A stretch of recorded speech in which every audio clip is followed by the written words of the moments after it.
मैं हूँ सुधा और मैं मुकाम सिंह चौहान। आप सभी को हमारा नमस्कार।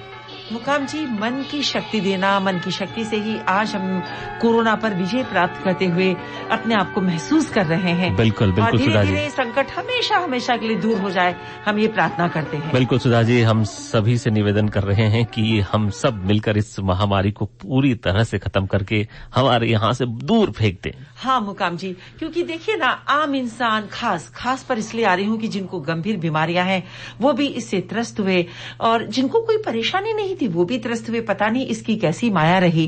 और गंभीर बीमारियों की जहां तक बात आती है ना मुकाम जी, एक कोरोना खुद ही गंभीर बीमारी बन गया हम सभी के लिए। बिल्कुल सुधा जी। कितनी सारी परेशानियां जब हुआ तब हुई, और जब पोस्ट कोविड इफेक्ट की बात करें तो बाद में भी हम सभी बहुत परेशान रहे। बिल्कुल बिल्कुल सुधा जी। और आज हम एक और गंभीर विषय पर बात करेंगे, क्योंकि कैंसर एक बहुत ही गंभीर रोग है और बहुत लोग परेशान हैं। आज हम बात करेंगे ओरल कैंसर और चेहरे और जबड़े से संबंधित कैंसर के बारे में। आज हमारे इस कार्यक्रम से जुड़ रहे हैं डॉक्टर सुमित पाटीदार साहब। आप ओरल कैंसर और मैक्सिलोफेशियल सर्जन हैं। डॉक्टर साहब, आपका हमारे इस कार्यक्रम में बहुत बहुत स्वागत। धन्यवाद। मैं डॉक्टर सुमित पाटीदार। जी सर। जी मुख्य कैंसर एवं शल्यरोग विशेषज्ञ इंदौर विजयनगर स्थित सत्य साई पर और संस्था का संचालक हूँ। जी सर। सर, यूं तो हम जानते हैं कि तंबाकू का सेवन नहीं करना चाहिए और किसी भी तरह का मद्यपान या नशे की आदतों से हमें नहीं जुड़ना चाहिए।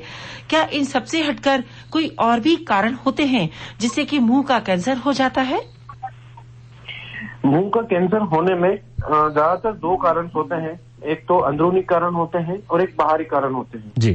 अंदरूनी कारण के जेनेटिक फैक्टर्स होता है, हेरिडिटरी होता है, और जिसकी रोग प्रतिरोधक क्षमता कम होना, ह्यूमन पेपिलोमा वायरस, HIV, और कोई प्रोलॉन्ग स्टेरॉइड का सेवन कर रहे हो। अच्छा। और बाहरी कारणों में गुटखा, सिगरेट, तंबाकू, रेडिएशन में जैसे यूवी लाइट होती है जिसे अपने होंठ और आंखों की पुतली, नाक की पुतली के ऊपर कालापन हो जाना, मेलेनिन पिगमेंटेशन कम होने के कारण वो भी यूवी लाइट की वजह से कैंसर के सेल चेंजेस हो जाते हैं। अच्छा। और अदर कारण जैसे शार्प दांतों की वजह से लंबे समय से कोई बत्तीसी पहनना और उस बत्तीसी से इरिटेशन होना, उसके कारण से भी कैंसर में बदलाव हो जाते हैं। जी। मतलब सर, खतरे बहुत सारे हैं। खतरे बहुत सारे हैं, पर उसे बचे और टाइम से उसको अपन खुद ही सेल्फ एग्जामिनेशन करें, खुद ही देखें कि कोई चीज बार जैसे कोई भी छाला हो रहा है तो वो 3 हफ्ते से ज्यादा ना हो। 3 हफ्ते के ज्यादा छाले को तुरंत ही चेक करवाए, जांच करवाए, तो वो अपन को इनिशियल स्टेज में ही डायग्नोज हो जाता है। अच्छा। अगर सर इनिशियल स्टेज में डायग्नोज हो जाता है और हमें पता चल जाता है कि हम कैंसर के मरीज हैं, तो हम कितने समय में अपने रोग को संभाल सकते हैं? इस समस्या से हम दूर हो सकते हैं?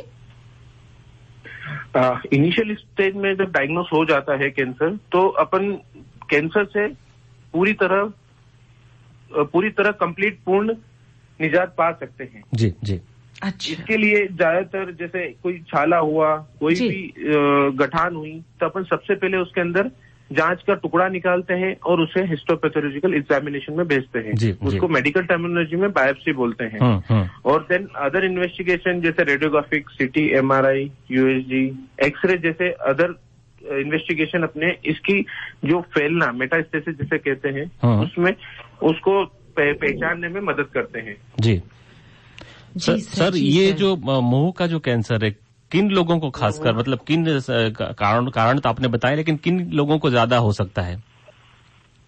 ये उन लोगों को ज्यादातर होगा जिनके टोबैको च्यूइंग, जैसे इसका एक कैंसर क्या होता है, एक ऐसी बीमारी है जो शरीर के अंदर अस्थायी रूप से किसी भी सेल्स का बढ़ना, मतलब शरीर के अंदर कुछ सेल्स डेथ होते हैं तो शरीर के कंट्रोल में होते हैं, वह सेल्स वापस उतने बनाता है। जब शरीर अपने सेल्स के कंट्रोल को खो देता है कि भाई यहाँ का सेल्स बनना है, वो प्रॉपर नहीं मतलब ज्यादा मात्रा में बनने लग जाते हैं, वो ओवर ग्रोथ हो जाते हैं, तो वो कैंसर सेल्स के अंदर कन्वर्ट हो जाते हैं। जब ये सेल्स अपने कन्वर्ट होते हैं तो ये प्रोसीजर इरिवर्सिबल होती है, ये वापस से नॉर्मल सेल के अंदर कन्वर्ट नहीं हो सकते हैं। अच्छा। जी जी जी जी सर, कैंसर के साथ साथ आप मैक्सिलोफेशियल सर्जन भी हैं। इसे आम इंसान क्या तात्पर्य लगाए, क्या समझे?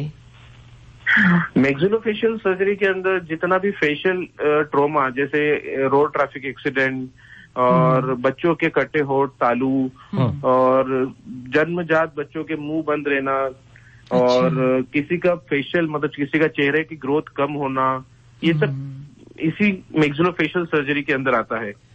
तो सर आपने कहा कि जन्मजात कुछ त्रुटियां हो सकती हैं, तो किस तरह से, और आपने कहा कि चेहरा मुंह नहीं खुलना, इसके अलावा किस तरह की और तकलीफें सामने हो सकती हैं? तकलीफी जैसे जो बच्चा माल नरिश्ड हो, जो छोटा बच्चा हो या तो गर्भाशय के दौरान उसकी माता माल नरिश्ड हो, जिसको प्रोटीन विटामिन की कमी हो, तो बच्चे की ग्रोथ प्रॉपर नहीं हो पाती। उसी दौरान उसका फेशियल ग्रोथ कम होगी या तो कटे तालू और होठ होंगे। ये सब कारण होते हैं इसके इम्प्रॉपर ग्रोथ के। जी जी। अगर सर पता चल रहा है कि बच्चे में समस्या है, तो क्या तुरंत ट्रीटमेंट करवाना चाहिए या फिर रुककर इंतजार करना चाहिए? नहीं, इसमें कुछ ट्रीटमेंट तो तुरंत ही हो जाते हैं। जैसे कटे तालू और होठों का treatment after 3 month, after 6 week भी स्टार्ट हो जाता है। उसमें स्टेज ऑफ सर्जरीज रहती है, इनिशियल स्टेज 3 वीक, फिर आफ्टर 6 मंथ, आफ्टर 1 ईयर, अलग अलग स्टेज होता है। डिपेंड करता है सिवियरिटी ऑफ द डिसीज, समस्या कितनी गंभीर है इस पर डिपेंड करता है। पर होता है मतलब इसका ट्रीटमेंट है अभी। जी सर जी। डॉक्टर पाटीदार, हम आपसे जानना चाहेंगे कि कैंसर के रोगियों पर जबरदस्त खतरा था कोरोना को लेकर, और आपने भी बताया कि स्टेरॉइड्स का सेवन जिन बीमारी में ज्यादा किया जाता है उनको कैंसर की संभावनाएं रहती हैं। तो ऐसी स्थिति में क्या किया जाए सर? कोरोना वाले कंडीशन में ये म्यूकरमाइकोसिस नाम का जो अभी आया, ब्लैक फंगस वाला जो, हाँ, जी जी म्यूकरमाइकोसिस को अपन म्यूकोसाइटिस फंगस के कारण होता है। और ये ज्यादातर ये फंगाई नॉर्मल एटमॉस्फेयर में होती है, जैसे सॉइल में ऑर्गेनिक डिकेड कंपोज, जैसे एनिमल डंक हो गया, पत्तियां हो गई, कंपोस्ट हो गई, सड़ी हुई लकड़ी हो गई, इनके अंदर म्यूकरमाइकोसिस के जो फंगस होते हैं, म्यूकोसाइट फंगाई पाई जाती है। जब ये नॉर्मल वातावरण में इसके स्पोर्स किसी लो इम्यूनिटी, जैसे जिसकी रोग प्रतिरोधक क्षमता कम होती है, उन लोगों को अफेक्ट करता है। जैसे जिसको डायबिटीज की लंबे समय से शिकायत हो, जिसको लंबे समय से स्टेरॉइड की शिकायत, स्टेरॉइड ले रहा है, उन लोगों में इम्यूनिटी की कमी होती है। वो लो इम्यूनिटी लोगों में म्यूकोमाइकोसिस ज्यादातर पाया जाता है। जी सर, जी सर। तो सर ये तो एक टेंशन का विषय है सर। वैसे ही इम्यूनिटी कमजोर हुई है स्टेरॉइड्स के कारण, रोग भी गंभीर है, तो ऐसे लोगों को तो तमाम बीमारियां अटैक कर सकती हैं सर। हाँ, ये अलग अलग टाइप से होती है। जैसे अभी जो अपने कोविड के दौरान सबसे ज्यादा पाया गया है राइनोसेरिब्रल म्यूकोरमाइकोसिस। अदर टाइप के होते हैं, 5 टाइप्स होते हैं। जैसे राइनोसेरिब्रल अभी ज्यादातर 46% लोगों की डेथ रेशियो रहती है इसमें, और ये अनकंट्रोल्ड डायबिटीज की वजह से, स्टेरॉइड का सेवन की वजह से होती है। देन सेकेंडरी जाता है पल्मोनरी, जो फेफड़े, सांस की नली, इनकी वजह से होता है। ये commonly cancer patient, organ transplant जैसे किडनी ट्रांसप्लांट पेशेंट हो गए, इनमें ज्यादातर होता है, जिसके अंदर इम्यूनिटी लो होती है। जी जी। फिर थर्ड होता है जीआई के अंदर होता है जो पेट के रोग, जो बच्चे प्री मेच्योर बर्थ, जो बच्चों के 9 महीने से पहले उनका बर्थ हुआ हो, माल नरिश्ड हो, जिसके अंदर कुपोषिकता हो, लो उसका बर्थ वेट लो कम हो, उनके अंदर जीआई का ज्यादा होता हो। प्रोटीन विटामिन की डिफिशियंसी मतलब उसके अंदर ज्यादा हो, मतलब उससे प्रोटीन विटामिन की कमी हो, इन लोगों के अंदर जीआई म्यूकोरमाइकोसिस होता है। और एक स्किन म्यूकोरमाइकोसिस होता है। ये ज्यादातर कटने की वजह से, किसी भी स्किन के ऊपर कट हो जाना और किसी भी ट्रॉमा हो जाना, वो सॉइल के कांटेक्ट में आ जाना, या तो किसी लकड़ी के जो म्यूकोरमाइकोसिस का फंगाई जहां प्रेजेंट हो उसके कांटेक्ट में आ जाना, उसकी वजह से होता है। 5वां जो होता है डिसेमिनेटेड म्यूकोरमाइकोसिस। ये म्यूकोरमाइकोसिस होता है खून के द्वारा, जैसे किसी स्किन के द्वारा शरीर में आ गया है तो ये खून के द्वारा एक ऑर्गन से दूसरे ऑर्गन में चले जाएगा। जैसे जहां रक्त का ज्यादा प्रभाव हो, हार्ट, ब्रेन, स्प्लीन, इन जगहों में ज्यादा फैलने के चांसेस होता है लास्ट में डिसेमिनेटेड में। सर, हम लोग जब भी अस्पताल जाते हैं और अलग अलग रूम्स की तरफ से गुजरते हैं, तो अगर कैंसर वाला वार्ड या कैंसर के डॉक्टर की जहां पर बैठक के उसके पास बहुत टेढ़े मेढ़े जबड़े और बड़ी विकृति वाले हमें चेहरे या फिर बॉडी के पार्ट्स दिखाई देते हैं कैंसर के कारण। सर, जब सब डॉक्टर्स कहते हैं, सबको पता है कि शुरुआती दौर में ही इसके लक्षण सामने आ जाते हैं अगर और जांच हम कराएं तो हम इससे बच सकते हैं, तो इतनी गंभीर स्थिति क्यों आ जाती है सर? एक्चुअली कैंसर क्या पेनलेस होता है। सबसे पहले तो मरीजों को कैंसर के अंदर शुरुआती लक्षणों में दर्द बिल्कुल नहीं होता है, तो मरीज उसको नेग्लेक्ट करता है, उसको सोचता है कि कुछ नहीं हुआ है, नॉर्मल छाला हुआ है। कैंसर अलग अलग तरीके से होता है। किसी को व्हाइट पैच होता है, मुंह के अंदर जलना होता है, किसी के अंदर रेड पैच होता है, किसी का मतलब किसी को खाना गटकने में तकलीफ होता है, वो कोरिलेट करता है किसी और चीज से कि मुझे इस वजह से गला दर्द हो रहा होगा, तो वो उसको नजरअंदाज करता है। देन वो सेकेंडरी और टर्शियरी स्टेज में आता है। जब सेकंड और थर्ड स्टेज में आता है तब जाके वो डिसीज पता चल पाती, सामने आ पाती है। और शुरुआत में हम लोग जब इग्नोर करते हैं तो हम लोग खुद भी नहीं समझ पाते और वो अंदर फैलता रहता है। हाँ, क्योंकि मरीज भी इतना अवेयर नहीं होता है इस चीज को लेकर और खुद भी एक एक्सेप्ट नहीं करता है कि हाँ मुझे ये होगा। तो इनिशियल स्टेज पे कोई भी जाके अपना एग्जामिनेशन करवाता है और देखता है इनिशियल स्टेज में भाई छोटा है, तो वो अपन पूरा ही कैंसर का जो ओरल कैंसर का होता है सबसे इनिशियल स्टेज होता है सर्जरी।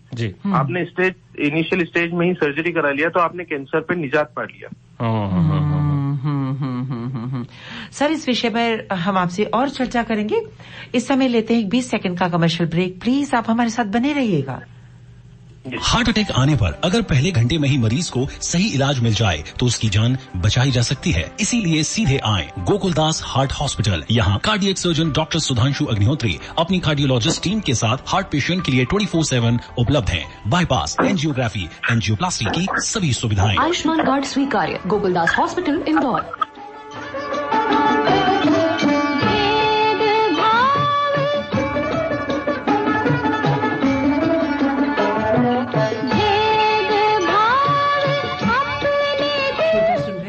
कार्यक्रम जीत जाएंगे हम, और इस कार्यक्रम से जुड़े हुए हैं ओरल कैंसर और maxillofacial surgeon doctor Sumit Patidar साहब हमारे इस कार्यक्रम से जुड़े हैं। आप फाउंडर और डायरेक्टर हैं ओरा मैक्स क्लिनिक इंदौर। सर, एक बार फिर से आपका बहुत बहुत स्वागत है सर। थैंक यू, धन्यवाद। सर, एक बड़ा सा जटिल सा सवाल है, हालांकि बहुत सारे लोगों में कोविड के दौरान सभी लोगों ने कहा गया कि गर्म पानी पीजिए, मसालेदार खाना खाइए या अलग अलग प्रकार से आपकी इम्यूनिटी बनाने के लिए। इस दौरान लोगों ने खूब गर्म पानी भी पिया जिससे कि मुंह के छाले लगातार बने रहे। तो क्या ये भी एक कैंसर का कारण बन सकता है क्या? कैंसर के कारण में गर्म पानी का कोई भी ऐसा रोल नहीं है। एक्चुअली मुंह के छाले हो जाना और ज्यादातर गर्म पानी पीने से पीएच मेंटेन नहीं होता। जब पीएच आपका डिस्टर्ब होगा तो मुंह के अंदर छाले होना, एसिडिक रिफ्लेक्स होना। अच्छा। जब आप रात आदमी सोता है तो वो एसिडिक रिफ्लेक्स गले तक आता है और कभी कभी वो मुंह के साथ में आता है, तो इसकी वजह से थोड़ा सा अल्सर का चांसेस बढ़े हुए हैं। अच्छा अच्छा अच्छा। सर, हम आपसे ये भी जानना चाहेंगे, कई लोगों की आदत होती है दांतों में सीक लगाए रखना और दांतों को कुरेदते रहना। बड़े लोग तो हमेशा कहते थे कि आंख, नाक, कान में किसी भी तरह का कोई भी बाहरी एलिमेंट, कोई भी चीज न डाली जाए। सर, और कई बार ये भी पाया गया कि दांत कुरेदते समय खून भी निकलता है। ये क्या गंभीर परिणाम हमें दे सकता है आगे जाकर? हाँ, एक्चुअली ये ज्यादातर वो लोग करते हैं जिनके दांतों के अंदर कुछ जमा हो जाना, जैसे खाने का डिपोजिशन होना, खाना फंसना, वो लोग दांत कुरेदते हैं। वो कभी नहीं करना चाहिए। नॉर्मल डेंटल फ्लोस आता है या तो एवरी 6 मंथ में उसको ओरल हाइजीन के लिए एक मुंह की सफाई करा लेना चाहिए। अपन जब टूथपिक यूज करते हैं, कोई भी शार्प चीज यूज करते हैं, तो वहां पर आप ट्रोमेटाइज करते हो। बार बार जब ट्रोमेटाइज करोगे, जब मैंने सबसे पहले बताया है कि कैंसर के अंदर जब भी कोई टिश्यू का ओवर ग्रोथ हो जाना, जब आप बार बार ट्रोमा कर रहे हो, बॉडी उस जगह को हील कर रही है, और आप बार बार ट्रोमा कर रहे हो फिर हील कर रही है, एक टाइम बॉडी आपको रिस्पॉन्स नहीं करेगी, फिर वहां पे सेल की ओवर ग्रोथ हो जाएगी। तो वो धीरे धीरे छोटा छाला बनते हुए बड़ा बनता है। जी जी जी जी। तो ये ट्रोमा सबसे बड़ा एक कारण होता है इसको डेवलप करने का। ट्रोमेटिक अल्सर हो जाता है। बिल्कुल बिल्कुल। डॉक्टर साहब, एक बार फिर हम आपसे जानना चाहेंगे कि मुंह के जो कैंसर है, चाहे दांतों का हो, जबड़ों का हो या दूसरी प्रकार का, क्या शुरुआती लक्षण आपने बताया, लेकिन किस किस प्रकार के और अधिक लक्षण आप जरूर बताइए सुनने वालों को, ताकि लोग समझ पाएं। साथ में ये भी सर कि ये समस्या किस उम्र से हमारे सामने आ सकती है? नहीं, इस समस्या का उम्र से कुछ नहीं है। इसका समस्या का है आपका सेवन। जैसे आप तंबाकू खा रहे हैं, किसी भी टिश्यू को वो कर रहे हैं, जेनेटिक फैक्टर से, देन इसके शरीर के अंदर फैलने के चांसेस बहुत रहते हैं। इनिशियल कंडीशन में जब पेशेंट दिखाता है तो वो शरीर में कहीं नहीं आता है, क्योंकि शरीर के अंदर फैलने के लिए एक तो रक्त कोशिकाएं होती है और एक लिम्फ नोड होती है जी। लिम्फ नोड्स का जो चेन होता है गले के अंदर, लसिका ग्रंथि बोलते हैं हिंदी में जी, जी। उसके थ्रू वो पूरे शरीर में जाता है। तो अपन इनिशियल कंडीशन में जब अपन कैंसर को निकालते हैं तो पूरा ही निकाल देते हैं, और विद साथ में लिम्फ नोड का चेन भी अपन निकाल देते हैं कि उसका पूरा चेन ब्रेक हो जाए। फिर देन पेशेंट को फॉलो अप में लेते हैं कि वो वापस उसको, और सेकेंडरी, क्योंकि जब भी इंसान कोई सेवन करता है तो मुंह के एक साइड से नहीं करता है, मुंह के अलग अलग अलग पार्ट में भी वहाँ की ताशी का अपना रूप ले लेती है। तो अपन उसको सभी स्किन को ऑब्जर्व करते हैं, कहीं कुछ अदर चेंजेस तो नहीं आ रहे हैं फ्यूचर्स में जी। और ये सेकेंडरी कभी जाता है, जैसे लोकली एडवांस किसी पेशेंट में हो गया है तो ये लंग, लीवर और स्प्लीन में ज्यादातर फैलने के चांसेस होते हैं। पर उस कंडीशन में, जिसको मेटास्टेसिस कहते हैं, उस कंडीशन में अपन सर्जिकल ट्रीटमेंट में नहीं जाते हैं, उसमें पैलेटिव केयर होता है, जैसे कीमोथेरेपी, रेडिएशन, सिम्टोमेटिक ट्रीटमेंट होता है, वही देते हैं। जी जी। डॉक्टर साहब, बहुत सारे लोगों में मुंह की बदबू को लेकर लोग परेशान रहते हैं, तो उसके पीछे का कारण क्या है?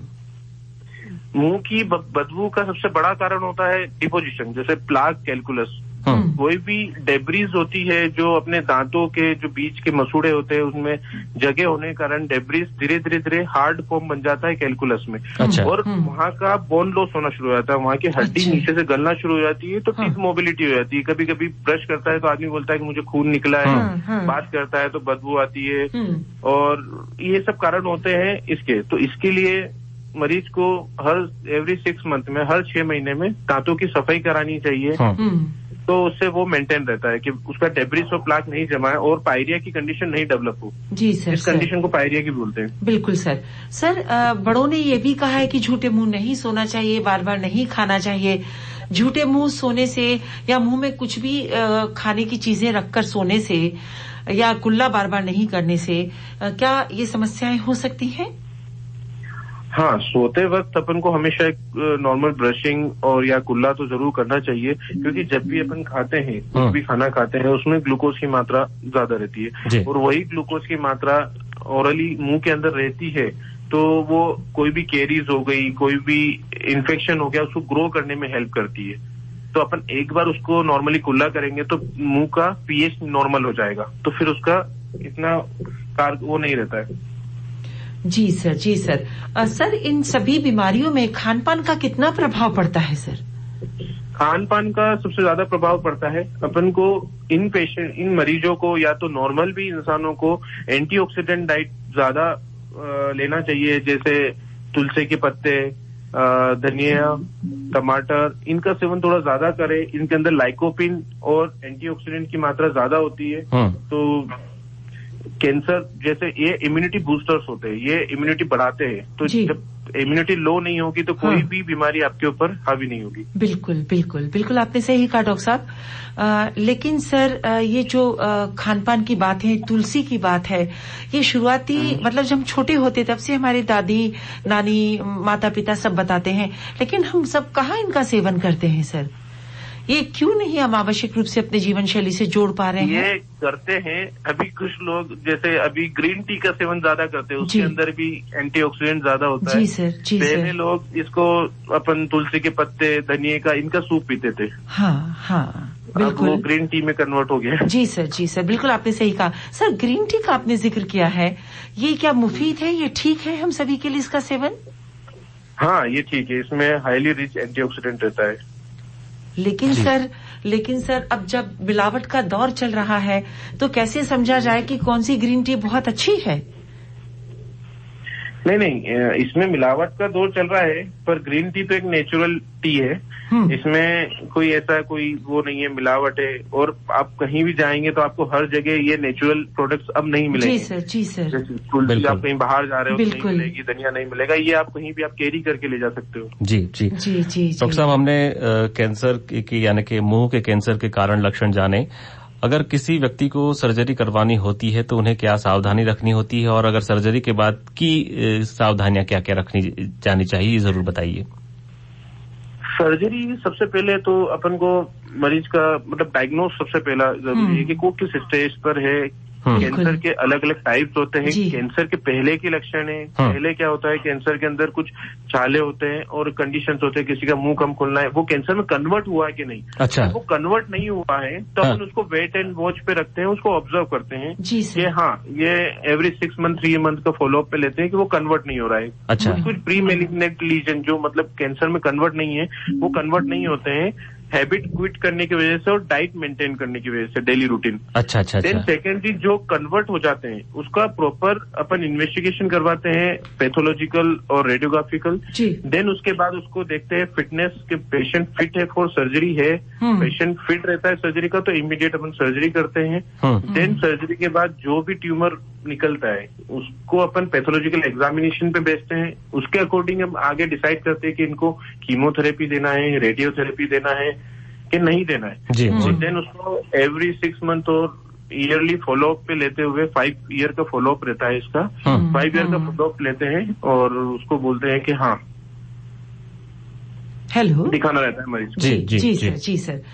सर देखिए, आपने जो 2-3 बिंदु हमारे सामने रखे उनमें से मैं सभी श्रोताओं को बताना चाहूंगी कि डॉक्टर साहब का कहना है कि प्राइमरी स्टेज पर अगर पता चल जाए बीमारी तो हम बहुत जल्दी संभल सकते हैं, सर्जरी हो सकती है, सर्जरी से ठीक हो सकते हैं। बहुत सारे पेशेंट हमने देखे भी हैं और जी हमने देखे भी हैं जो ठीक हो जाते हैं। लेकिन सर बहुत सारे लोगों में ये भी भ्रांतियां हैं कि इसका ट्रीटमेंट बहुत ही पैसे वाला है, खर्चीला है। क्या इस कारण भी लोग लापरवाह हो जाते हैं? नहीं, अभी तो सरकार की बहुत सारी स्कीम्स चल रही हैं कैंसर को लेके, जैसे आयुष्मान हो गई, मुख्यमंत्री योजना हो गई, अदर बहुत सारी है। इनिशियल कंडीशन पे आते हैं तो मरीज को इससे भी इतना खर्चा नहीं होता है, नोडल एक्सटेंशन नहीं होता है, तो लोकल वहीं पर ही बीमारी निकल के खत्म हो जाती है, वो आगे बढ़ती नहीं है। जी। तो आपको मतलब time of the surgery less हो जाती है, हॉस्पिटल स्टे लेस हो जाता है, तो इनिशियल कंडीशन में इतना नहीं होता है। और ऑर्गन वाइटल स्ट्रक्चर जैसे बॉडी का जो अपना स्ट्रक्चर है, वाइटल स्ट्रक्चर भी प्रिजर्व होता है, वो रहता है। जी सर। कैंसर जिससे जैसे बढ़ेगा वैसे वैसे वाइटल स्ट्रक्चर को अपन को कॉम्प्रोमाइज करना पड़ेगा। सर एक और मैं बड़ा ही सरल सा सहज सा सवाल आपसे करने जा रही हूँ। हमारे पुराने घरों में सर रात में भोजन करने के बाद पान खाने की आदत हुआ करती थी। पान में कुछ नहीं, सिर्फ थोड़ा सा कत्था और थोड़ा सा चूना। क्या ये किसी तरह से नुकसान पहुंचा सकता है या फिर ये सही है?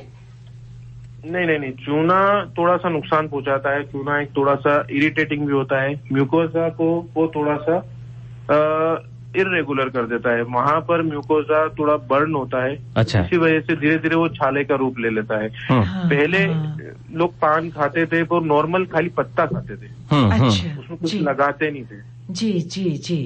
तो सीधा मतलब सिंपल जो पत्ता है पान का उसे खाया जा सकता है, उसका सेवन किया जा सकता है। कत्था चूना अगर लगाना है तो डॉक्टर की सलाह या बड़ों की सलाह लगाकर किया जाए। हाँ, इसका कुछ भी नहीं, कत्था चूना सुपारी कुछ ना खाए। हाँ सर, सुपारी तो बहुत नुकसानदायक बताई गई, लेकिन सर बहुत सारे लोग बहुत आदी होते हैं। अधिकतर लोगों को तो मैंने देखा है कि मुंह में रख कर सोते हैं और उठते हैं तो भी मुंह में ही उनके सुपारी और इस तरह के खाद्य सामग्रियां जुड़ी हुई होती हैं सर। एक्चुअली वो वहां पर एक जगह रहती है तो वो टिश्यू इरिटेट हो जाता है, टिश्यू ट्रॉमा होता है और वहीं पर धीरे धीरे वो टिश्यू अपना चेंजेस दिखाना शुरू करके और ट्यूमर में कन्वर्ट होता है। सर कई बार हमने देखा है कि सिंपल हम महिलाओं की अगर हम बात करें, हमें सिर दर्द होता है, कमर दर्द होता है या हम लोग थोड़ा सा थकान महसूस करते हैं तो अनावश्यक रूप से बिना डॉक्टर को बताए हम लोग कोई ना कोई टैबलेट मेडिसिन ले लेते हैं। कई बार ये भी सामने आया है कि इस तरह की दवाइयों का सेवन भी कैंसर को बढ़ावा देता है। क्या ये सही बात है? हाँ, कभी भी जैसे आपको बिना बताए आप कोई भी मेडिसिन लेते हैं तो मरीज को नहीं पता होता है कि इसका कंपोजिशन कितना है, किसमें कितना स्टेरॉइड की मात्रा ज्यादा है, किसमें कितना मतलब कंपोजिशन क्या है। और पेशेंट बस उसको रेगुलर यूज देता है कि भाई हाँ मुझे सिर दर्द हो रहा है, हाथ पे हो रहा है, तो ये मेडिसिन मैं रेगुलर ले रहा हूँ। हाँ, तो वो प्रोलॉन्ग यूज ऑफ द, मैंने बताया आपको, एंटीबायोटिक, स्टेरॉइड, ये इम्यूनिटी को लो करता है। जब कोई बीमारी आती है तो फिर वो आपको बहुत जल्दी अफेक्ट करेगी। बिल्कुल। बहुत सारे तनाव हैं सर, और अब आमतौर पर मैं सभी सुनने वाली महिलाओं को, बहनों को कहना चाहूंगी कि भाई बिना बात की दवाई ना ले लें, थोड़ा सा स्ट्रांग बने और सिर दर्द है तो उसे टालने की कोशिश करें, अधिक है तो डॉक्टर से सलाह जरूर लें, क्योंकि एंटीबायोटिक या दवाइयां या आपका अनियमित खान पान या लापरवाही आपके लिए घातक साबित हो सकती है। चलते चलते डॉक्टर साहब, क्या विशेष सावधानी या बचाव की आवश्यकता है कैंसर के रोगियों के लिए, ये जरूर बताइए। विशेष सावधानी तो यही है, जो भी टोबैको खाते हैं, एसिडिक फूड लेते हैं, इन सब को आप क्विट करें और नॉर्मल एंटीऑक्सीडेंट डाइट लें। देखो, उदाहरण के तौर पे युवराज सिंह क्रिकेटर, उनको लंग कैंसर डिटेक्ट हुआ था 2011 में वर्ल्ड कप के दौरान। जी। उन्होंने हिम्मत ना हारते हुए वर्ल्ड कप भी जीता और कैंसर पे भी अपनी जीत हासिल की। बिल्कुल बिल्कुल। तो ऐसा नहीं है, कैंसर क्यूरेबल नहीं है, कैंसर को आपको हराना है, हारना नहीं। बिल्कुल बिल्कुल। और इसके बारे में सबको जागरूक करना है, समझाना है, घबराना नहीं कि हाँ ठीक है तो आप उसको प्रॉपर दिखाएं, इन्वेस्टिगेशन कराएं, उसका ट्रीटमेंट लें। आप उसको अवॉइड करेंगे किसी को बताने से तो वो बढ़ेगा। जी सर, आपने बिल्कुल सही कहा डॉक्टर पाटीदार, बहुत महत्वपूर्ण जानकारी आपने हमें दी, आपका बहुत बहुत धन्यवाद। धन्यवाद। बिल्कुल सुधा जी, और हम आपको बता दें, हमारे श्रोताओं को बता दें कि आज हमारे इस कार्यक्रम से जुड़े थे oral cancer and maxillofacial surgeon doctor Sumit Patidar, और हमारे इस कार्यक्रम के लिए हमें तकनीकी सहयोग मिला आर वानखेड़े और किरण बंग का। इस कार्यक्रम के नियोजक किशोर कुमार वर्मा और प्रस्तुतकर्ता मैं सुधा, और मैं मुकाम सिंह चौहान अब आपसे अनुमति लेते हैं और कहते हैं नमस्कार।